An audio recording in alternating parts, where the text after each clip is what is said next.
En esta segunda parte de implementando AAA lo que vamos a ver es el servidor ACS, al menos qué es lo que hace, no cómo se configura. Y ahora sí en el router cómo se configura AAA usando un servidor de ACS, ya sea con el protocolo Radius o con el protocolo TACAX. ¿Para qué nos va a servir el Cisco Secure ACS o ACS? La versión 4 es la más nueva para lo que es el servidor de Windows. Y básicamente va a ser para administrar el acceso de usuarios. La gran ventaja que nos va a dar el tener un ACS es de que podemos tener nuestra base de datos de usuarios en un solo lugar y no tenemos que cambiar todos los equipos si un usuario lo tenemos que dar de baja o a un usuario lo tenemos que dar de baja o de alta, es igual. Imagínense, por ejemplo, que una empresa tenga una red de 300 routers, que sí es común. Imagínense el que quieran agregar un nuevo usuario y se tengan que meter a los 300 equipos a ponerle username tal, password tal. Es mucho más fácil tenerlo centralizado en un servidor. Igualmente, si alguno de nuestros empleados ya deja de trabajar con nosotros, queremos quitarle el acceso y hacerlo en 300 routers de uno por uno, pues iba a ser un gran problema. En cambio, si lo hacemos centralizado es mucho más sencillo. Ahora, como dice aquí, no nada más nos va a utilizar para los routers que tienen iOS, sino, por ejemplo, a nuestros usuarios que se conectan por VPN. Igual si necesitamos un nuevo usuario es mucho más sencillo el nada más hacerlo en un solo lugar que en todos nuestros concentradores de VPNs. Igual en los firewalls, acceso por dial-up, acceso por DSL, acceso de cable, de storage, de content, voz sobre IP, la red wireless. En aquellos casos que tengan algún tipo de autenticación pueden amarrarlo con un ACS. Igualmente cuando haya que dar de alta o de baja nada más se da en un lugar central. Y también los Catalyst switches que utilizan 802.1x y esto va amarrado con la parte de NAC. Esto, como les comentaba, lo vamos a ver un poco más a detalle cuando veamos seguridad en capa 2. Pero sí que nos quede claro que el ACS nos da esa gran ventaja de tener un lugar centralizado todos los users y passwords, y de esa manera solamente necesitamos el modificarlo en un solo lugar y no en todos los equipos. ¿Qué protocolos utiliza el Cisco Secure? Podemos tener, por ejemplo, LDAP, autenticación por medio de un servidor externo al ACS que sea un LDAP. También nos podemos conectar a una Open Database Connectivity o DBC. Y hay otros tipos de protocolos que utiliza como el EAP-TLS. Eso junto con el PEAP, junto con el LEAP, junto con el EAP-FAST y junto con el EAP-MD5. Eso nos va a ayudar para poder utilizar el IEEE 802.1x y esto va a ser para autenticar usuarios en nuestra LAN o usuarios en nuestra wireless. Entonces, que nos quede claro qué tipo de protocolos se pueden usar en el ACS. Debemos de aprendernos de memoria todos los que aparecen aquí para el examen y que estos últimos son para 802.1x. Como ya les he comentado varias veces, esto de 802.1x lo vamos a ver un poco más a detalle cuando veamos el tema de seguridad de capa 2. ¿Para qué otras cosas nos va a ayudar el Cisco Secure ACS?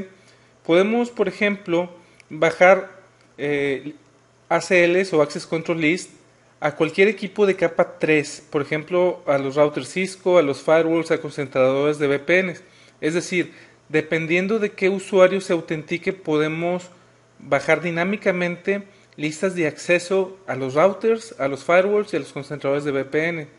También tiene monitoreo automático, sincronización de base de datos en caso de que se comunique con otro ACS o por ejemplo con el servidor de Windows, que también puede tener usuarios y password del dominio. Se puede haber una sincronización automática.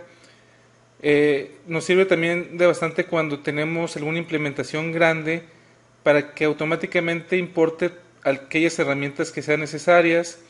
Como les había comentado, tiene el Command Set Authorization y esto quiere decir que por usuario podemos decir ese usuario a qué tiene acceso y a qué no tiene acceso, a qué comandos.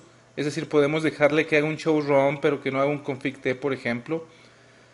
Maneja lo que son cuotas dinámicas, esto es cuotas de qué tanto tiempo puede estar conectado o no. Utiliza profiles de grupos o de usuarios también. Nos da reportes de acceso administrativo, nos da la oportunidad de hacer restricciones de acceso a la red. Eso se refiere a PPP y ADSL y ese tipo de cosas. Y también puede haber restricciones en base a tiempo y hora, es decir, en el ACS le podemos decir, este usuario se puede conectar siempre y cuando sea de lunes a viernes, de 8 de la mañana a 5 de la tarde y nada más. Si se intenta conectar en cualquier otra hora, niégale el acceso. ¿Qué de nuevo en la versión 4.0 que no tenía en la versión 3? Que ahora ya soporta mayor tipo de equipos, es lo que le llaman Network Access Devices, que tiene soporte a NAC, que tiene mayor escalabilidad, es decir, podemos conectar de manera más sencilla más ACS en conjunto, el Network Access Profile que no tenía antes, replicación extendida de componentes, una mejor función del protocolo de EAP Fast, lo que le llama Cisco Machine Access Restriction, que es MARS, Network Access Filters, que no son otra cosa que listas de acceso avanzadas, que se pueden bajar ahora las ACLs a equipos de capa 3 como les había comentado en el slide anterior, y lo que le llaman Certificate Revocation List, y es más que todo el poder revocar un certificado en caso de que se use. Esto es meramente informativo para este examen, si hay que saber este tipo de cosas, pero no el detalle de cada una de ellas. Siempre que vemos puertos en ese tipo de material para estudiar, es un hecho que nos los debemos de aprender de memoria para el examen. Entonces, ¿qué servicios y qué protocolos y qué puertos utiliza el ACS? Tenemos la autenticación y utilización de radios que utiliza UDP y son los puertos 1645 y 1812.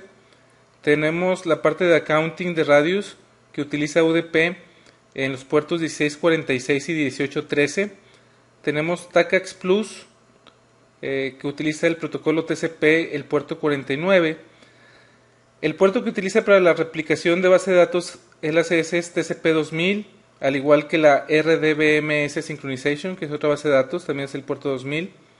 El Default Password Web Application también utiliza el puerto 2000 de TCP. Para hacer el login utiliza también el protocolo TCP en el puerto 2001. El HTTP por default es el 2002 y el port range de TCP utiliza TCP y ese tipo de puertos puede ser configurable.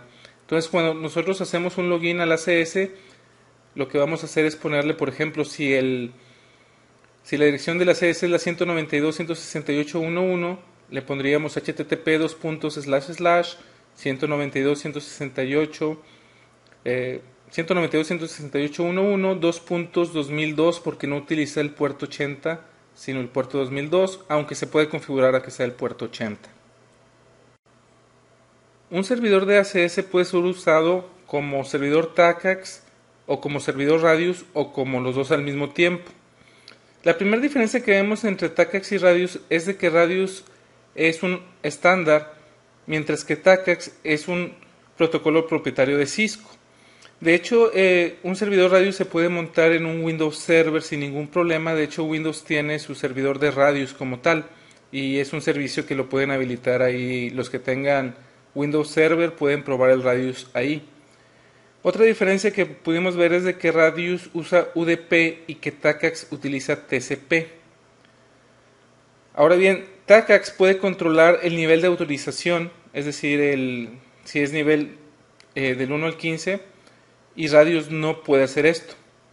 Otra cosa importante es de que TACAX separa la autenticación y la autorización y Radius no hace eso. Radius lo toma en un conjunto la autenticación y la autorización. Esa es la manera que funciona la comunicación entre un cliente, un NAS y un ACS. Cuando vean la palabra NAS, lo que significa es de que es un equipo que tiene configurado AAA y que va a usar un servidor ya sea Radius o TACAX. Aquí, por ejemplo, el cliente se trata de conectar y le manda un connect al NAS, que en este caso es un router. El router le pregunta al ACS, ¿alguien se quiere conectar? qué prompt para el password debe usar. Y le dice el ACS, tienes que usar primero el username. Entonces el NAS recibe de que debe de mandar username, dos puntos, y se lo manda al cliente. El cliente le dice que el username es Raúl. El NAS recibe el mensaje y se lo manda al ACS. Después de esto, el NAS le pregunta, bueno, ya pregunté por un user, ahora ¿cómo voy a preguntar por el password? Y le dice el ACS, vas a preguntar como password dos puntos. El NAS se lo manda al cliente, el cliente le manda el password, en este caso Ángel, se lo envía al NAS, el NAS se lo envía al ACS y el ACS le manda ya sea el accept o el reject. El accept es de que la autenticación fue correcta y el reject si la autenticación no fue correcta. En el diagrama anterior vimos el accept y el reject. También podemos tener el error, y un error ocurre cuando el servidor o la red tiene algún problema y no puede haber comunicación entre el NAS y el ACS. Eso es cuando se marca un error. Y también hay uno de continue cuando se necesita más información para poder autenticar al usuario. La comunicación en la parte de la autorización con el TACACS como funciona es de la siguiente manera.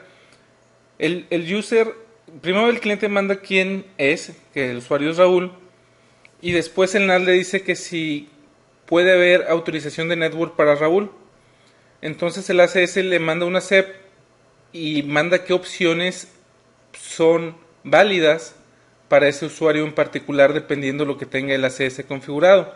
Entonces ya el cliente le manda algún comando, por ejemplo el config-t, y el NAS lo que le dice, necesito autorización del comando, que es un comando de nivel 15 para Raúl, y el comando en particular es el config-t.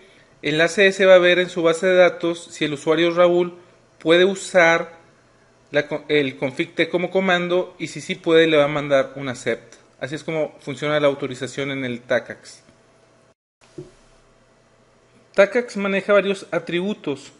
Por ejemplo, puede manejar, como les había comentado, ACLs, que es para la autorización del exec. Puede mandar direcciones, ese es el ADDR, y eso es para los que se conectan, por ejemplo, lo que les decía, si se conectan por modem, el TACACS en sí les puede enviar su dirección IP. También está el atributo de CMD, que es la línea de comandos exec. Como les había comentado, el TACACS también puede dar autorización por niveles de privilegios, el nivel 1, que es el más bajo, o el nivel 15. Puede mandar rutas, y esto es interesante porque, por ejemplo, cuando ustedes se conectan por modem, la IP que les da, debe de haber una ruta en algún lado para saber dónde está esa IP. Entonces el ACL puede mandar rutas a equipos de capa 3 para decirles dónde está esa persona que se acaba de conectar. Puede mandar listas de acceso de entrada o de salida para esos que se conectaron por medio de PPP o SLEEP. Y otra vez, esto de PPP sobre IP SLEEP significa alguien que se conectó de alguna manera remota. Puede manejar lo que son address pools, que son un pool de direcciones IP, y también existe lo que se llama AutoCMD, y esto es un autocommand. Es decir, algún equipo, cuando alguien se conecta, en particular un usuario, a lo mejor queremos que haga algo el router. Entonces, con eso lo podemos hacer, con un autocommand. Cada que se conecte ese usuario se va a correr algo automáticamente. Eso se puede hacer con el TACACS. Aquí está cómo se da la comunicación entre un cliente, el NAS, y un ACS cuando está configurado como un servidor de Radius. Pueden ver que es muy diferente, ya que el username y el password lo pide el NAS y no el ACS. Ya que el NAS tiene el username y el password, se lo manda al ACS, al servidor Radius en este caso, y el servidor Radius le va a mandar ya sea un